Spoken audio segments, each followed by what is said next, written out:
이번 행사의 마지막 강연입니다. 미래를 위한 사명은 창조경제다 라는 주제로 최양희 미래창조과학부 장관 모시겠습니다. 박수 부탁드립니다.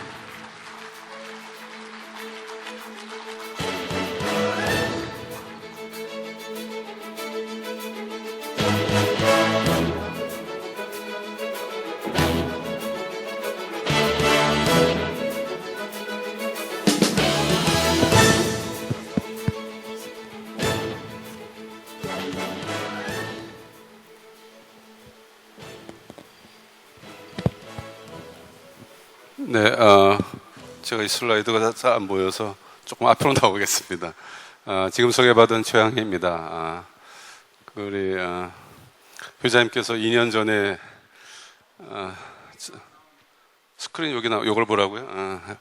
2년 전에 저를 초청해 주셔가지고 그때 제주도에서 창조경제 그 말씀을 드렸던 게 기억이 납니다. 그때는 제가 정부에 들어오기 전이었고 다시 2년이 꼭 2년이 지나서 비슷한 주제로 다시 말씀드리게 됐는데 지금은 이제 정부에 들어와서 일을 해서 시각이 좀 달라졌습니다. 그래서 오늘 그동안 2년간 저희가 창조경제를 정부에서 어떻게 개념을 잡고 어떻게 추진을 했고 어떤 방향으로 나가고 있는가 하는 것을 위주로 제가 말씀을 드리겠습니다. 뭐 내용은 이런 순서로 할 거고요.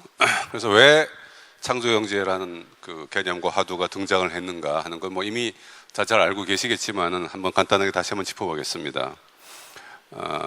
사실 한국은 지금까지 전 세계에서 여기 제일 아래도 있지만은 원조를 받던 나라에서 원조를 주는 나라로 변신한 유일한 나라가 한국이 되겠습니다. 그러니까 즉 경제의 기적을 이루었고 동시에 이제 민주화도 한 그런 나라로 많은 존경을 받고 있습니다. 실제로 제가 미래부 주관으로 작년 11월 달에 부산에서 세계 정보통신 ITU 정권회의라는 걸 해서 173개국이 참여를 했었는데 그때 수십 개국과 장관 회담도 하고 그랬었는데 대부분의 나라가 위에 한 열 몇 나라를 빼놓고는 대부분의 나라가 한국을 보고 배우겠다 이런 나라가 대부분이었고 한국에 있는 시스템 뭐 정책 결정 시스템 연구개발 시스템 뭐 기업 환경 시스템 이런 여러 가지들을 그대로 자기 나라로 옮겨달라 이렇게 요청하는 나라가 수없이 있었습니다. 그것은 그 수십 년 전에 한국이 자기 나라랑 비슷했었는데 어떻게 한국이 이렇게 달라졌는가 하는 것을 보고 배우겠다는 것이 되겠고 그런 점에서 한국이 매우 독특한 나라이고 그 열강국과 이런 개발도상국의 사이에서 우리가 양쪽을 전부 다 아우르는 그런 독특한 포지션을 갖고 있다 이렇게 이해를 해서 그랬던 것 같습니다. 그런데 이제 미래 오늘 이 정경 포럼 주제도 이제 미래입니다만은 미래를 쳐다보면은 그렇게 밝지만은 않습니다. 그 미래부의 이름이 미래가 들어 있어서 미래에 대해서 저희도 어떤 준비를 해야 되겠다 해서 제가 장관된 이후로 작년 겨울부터 미래준비위원회라는 걸 만들었습니다. 그래서 각계의 이쪽 분야에 밝으신 분들을 인문사회, 경제, 또 공학 이런 분들을 모아서 아주 많은 회의를 하고 워크숍도 하고 전문기관도 방문을 해서 미래준비위원회에서 이제 보고서가 나왔습니다. 며칠 전에 나왔는데 우리나라의 미래를 좌우하는 가장 큰 어려운 점이 무엇인가?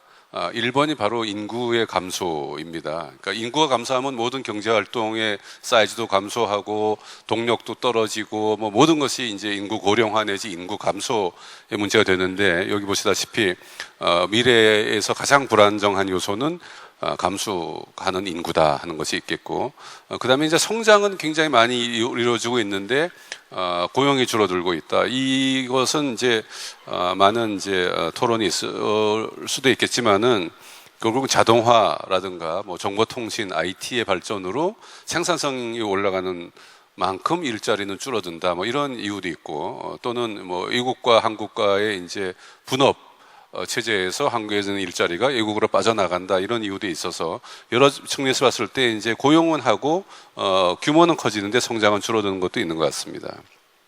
그리고 제일 심각한 것 중에 하나가 아래에 있는 우리나라의 잠재 성장률이 지금 보면 제일 위에 빨간 거가 한국인데 계속 떨어지고 있어서 이 추세로 가면은 뭐 거의 몇 년 뒤에는 바닥을 치게 돼 있는데 저기서 다시 이제 이것을 반등을 시켜야 되는 지금 매우 위태로운 시점에 와 있다 이렇게 볼 수가 있습니다.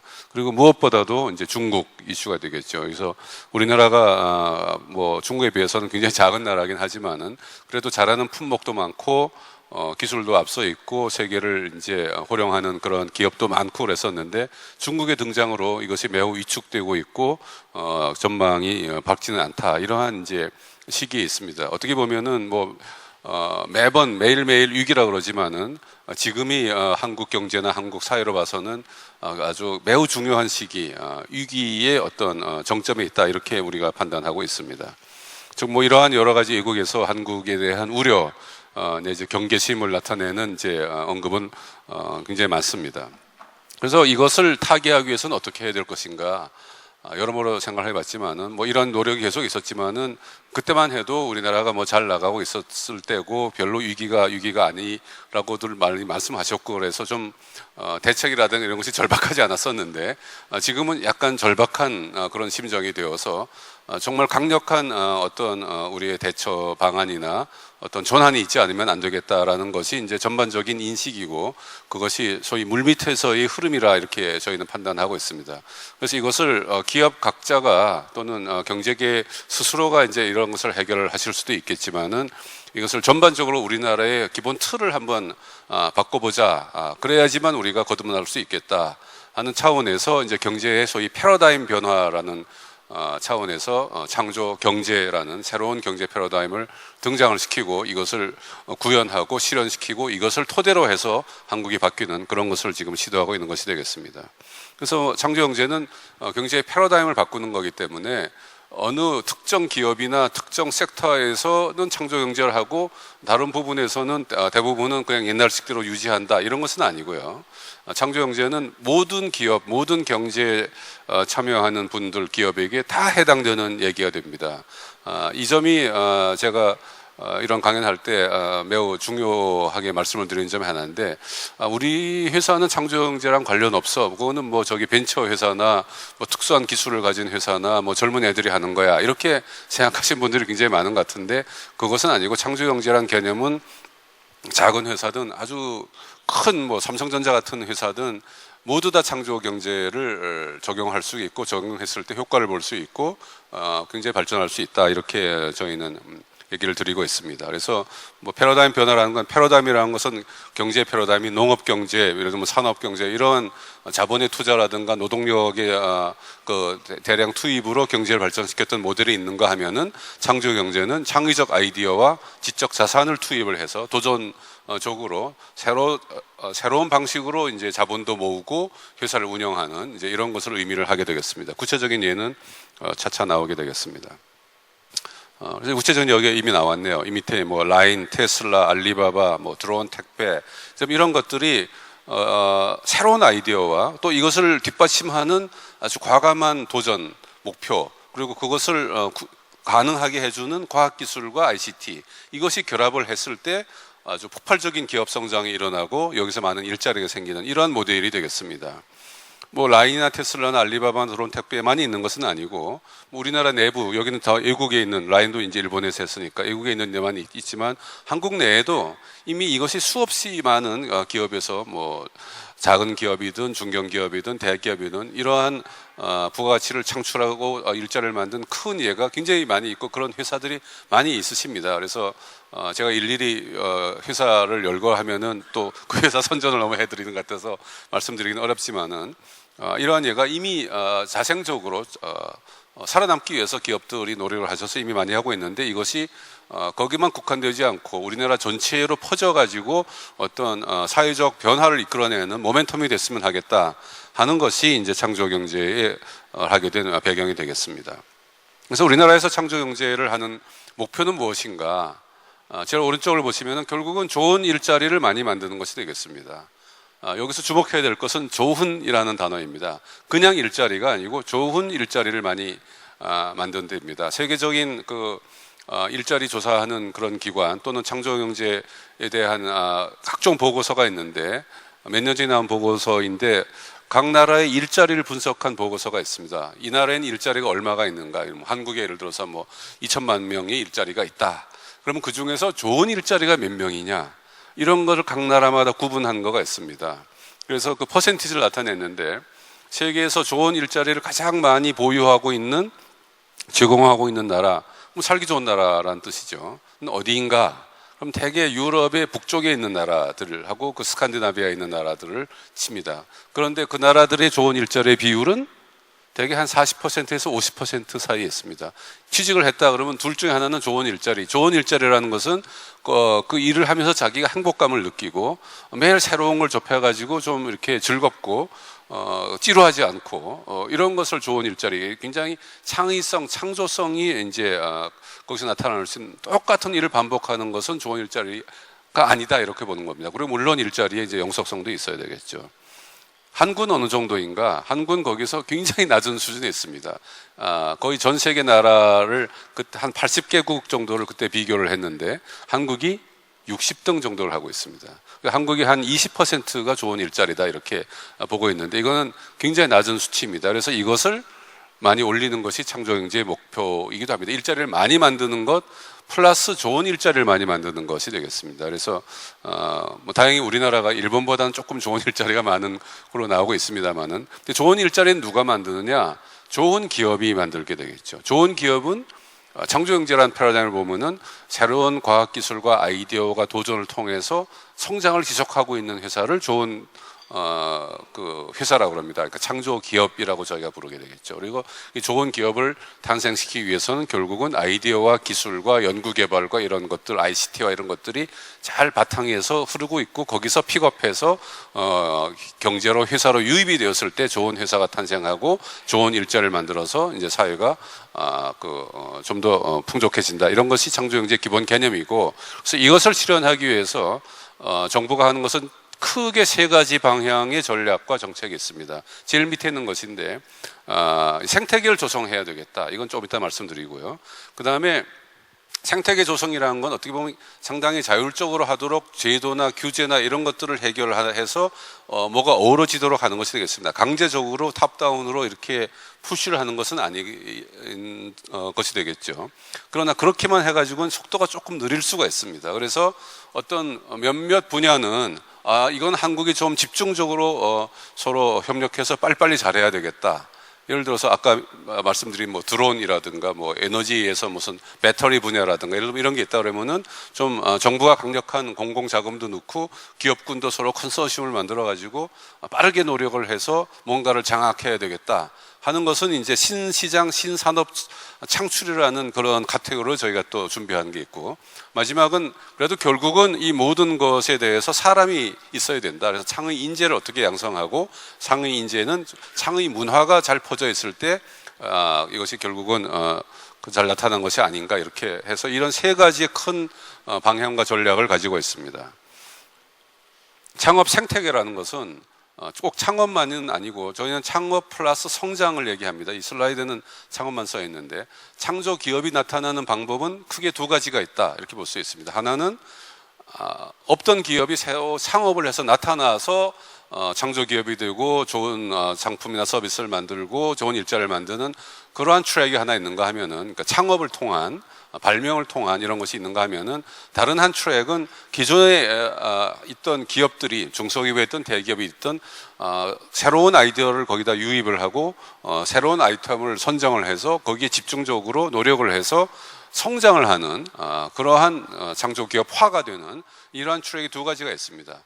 근데 보통 분들의 눈에는 창조경제는 창업이다 이렇게 보이시겠지만은 창업은 한 축이고 다른 또 거대한 축은 성장이라는 축이 있어서, 성장은 기존 여러분들처럼 이미 기업을 하고 계신 분들 기업을 어떻게 바꾸어 가지고 성장을 시키는가 하는 것이 있습니다. 그래서 창업을 하기 위한 도움에는 여기 있는 것처럼 예를 들어서 처음에 어떻게 펀딩을 구하는가, 크라우드 펀딩을 하는가, 엔젤 투자, 엑셀러레이터를 어떻게 매칭을 시키는가, 멘토링을 어떻게 해서 빨리 정착을 시키는가, 어떻게 하면은 빨리 엑시스를 잘해서 IPO를 하든 M&A를 하든 회수를 하는가, 또 한 번 한 다음에 다시 또 두 번째 재도전할 때는 어떻게 하는가, 뭐 스톡 옵션 어떻게 처리하는가 등등 뭐 여러 가지 여기에 관련된 제도가 우리나라에 어마어마하게 복잡하고 까다롭고 소위 사기를 죽이는 이런 것들이 많았는데, 이걸 전부 다 하나하나 발굴을 하고 규제를 철폐하고 엮어가지고 활성화해서 누구든지 창업할 때 굉장히 손쉽게 할 수 있도록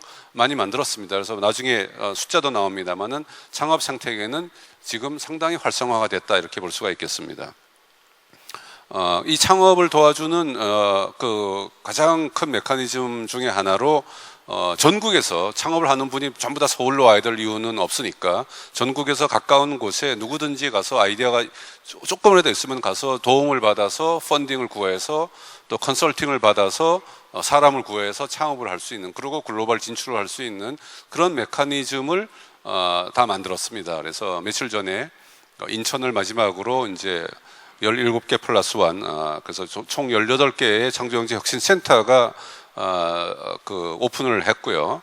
오래된 데는 이제 10달이 되었고, 이제 방금 된 거는 한 이틀 되고 그랬는데, 한 10달 된 데에서는 이번 주에 성과 발표를 쭉 했습니다. 창조경제 혁신센터라는 것이 움직이는 메커니즘은 여러 가지가 있습니다만은, 스스로 아이디어를 가지고 찾아오는 사람들을 발굴해서 성장시키는 그런 모델도 있고, 이미 있는 기업을 찾아와서 그 기업에 필요한 기술을 사로 논의해서 공급해주고 또 펀딩을 구해서 성장시키는 이런 여러 가지 일을 하고 있는데, 여기 보시면은 전국에 지자체별로 하나씩 있고, 그 혁신센터별로 전부 다 기본적인 이런 기능도 있지만 플러스 특화 분야가 있습니다. 예를 들어서 어떤 그 지역에는, 여기에는 예를 들어 화장품이 발달했다 그러면 화장품 산업을 위한 무슨 메커니즘이 있고, 어느 지역에는 예를 들어서 유통이 발달했다 그러면은 유통을 지원하는 그런 메커니즘이 있습니다.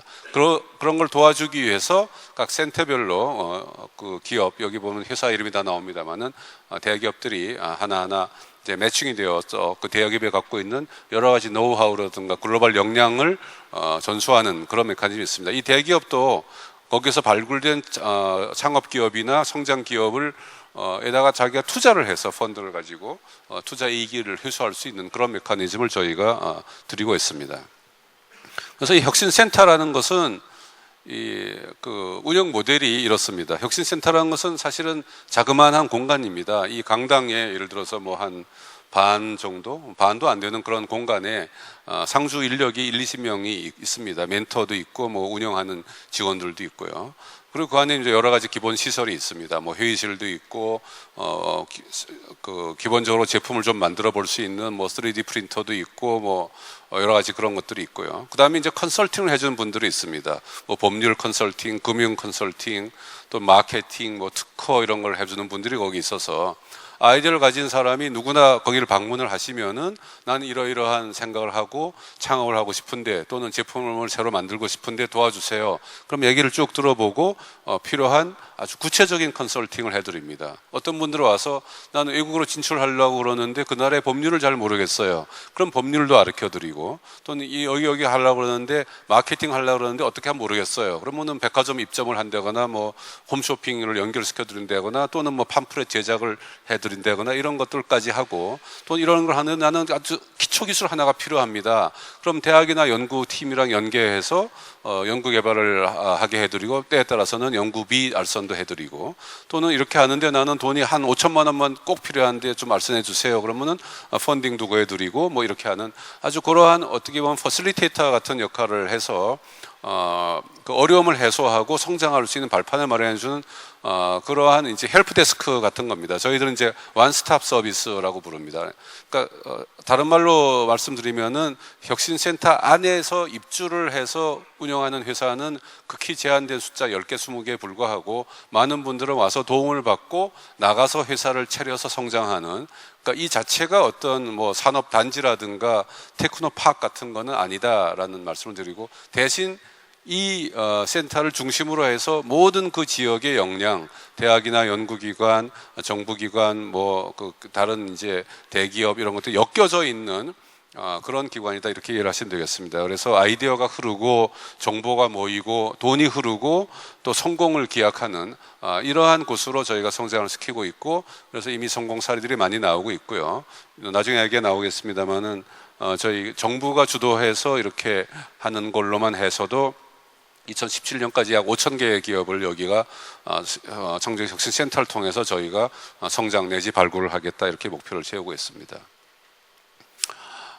그리고 이제 혁신센터가 전국에 있다 보니까 약간 똑같은 일을 여러 센터에서 하는 것도 있습니다. 예를 들면 농업을 관련된 주제로 특화된 센터가 전국에 9개가 있고, 예를 들어서 뭐 환경 에너지를 하는 센터도 여러 개 있습니다. 그러면 그것을 네트워킹하고 클러스터링을 해서 같이 모여가지고 비슷한 메커니즘으로 여러 센터에서 추진을 하는, 그래서 센터 간의 협력을 하는 메커니즘도 있기 때문에 방문하는 분은 어느 센터를 방문하든지 간에 비슷한 서비스를 받을 수 있는 그런 메커니즘도 가지고 있습니다. 두 번째 저희 전략이 이제 신성장 동력이라고 보통 하는 것을 탑다운으로 설계를 해서 집중적으로 투자를 해서 좋은 일자리를 많이 만드는 것이 되겠습니다. 그래서 이거는 주로 이제 미래부나 산업부가 주관이 돼서 하는데, 몇 달 전에 저희가 19개 분야를 발표를 했었습니다. 그래서 보면 전략산업 여기 19개가 쭉 나와 있고요. 이것 이외에도 저희가 또 계속 추가해서 하는 것이 있는데, 이것은 전통적인 개념의 산업보다는 새로운 산업을 만들어 나가는 것이 되겠습니다. 그래서 뭐 스마트 자동차라든가, 뭐 수직 이착륙 무인기라든가, 뭐 무슨 가상 훈련 시스템이라든가, 뭐 이런 등등이 여기 있습니다. 근데 이것만 있는 것은 아니고, 저희가 ICT 분야, 미래부가 하는 분야 중에 굉장히 중요한 분야가 정보통신 분야인데, ICT 분야에서도 신산업, 신성장 동력을 하는 것을 저희가 또 추가를 했습니다. 그중에 가장 중요한 것이 무엇이었습니까? 소프트웨어 분야입니다. 그러니까 소프트웨어 분야가 선진국에서는 가장 일자리를 많이 만들고, 좋은 기업, 좋은 일자리에서 소프트웨어 분야가 항상 1, 2, 3등을 차지하고 있습니다. 그래서 소프트웨어 분야가 한국이 취약한데 어떻게 이것을 공략해서 만들 것인가 하는 전략을 저희가 다 만들었습니다. 그래서 뭐 IoT, 빅데이터, 클라우드, 뭐 이런 모바일에서 소위 ICBM 이런 전략도 있고요.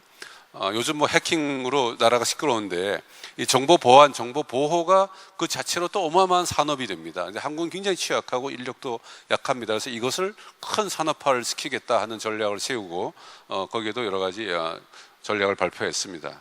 그래서 이러한 성장을 하기 위한 규제라든가 걸림돌도 저희가 제거하는 것을 발표했기 때문에 나는 내가 직접 아이디어는 없지만 큰 어떤 분야를 내가 보고 들어가서 같이 거기서 뭘 해보고 싶으시다 그러면은 이 신성장 동력이라든가 이 ICT 새로운 분야에 대한 것들을 한번 잘 살펴보시고 관심 있는 분야에 하나를 선정하셔서 그쪽에 어프로치를 해보시면 아주 여러 가지 좋은 정부 주도의 프로그램들이 있습니다.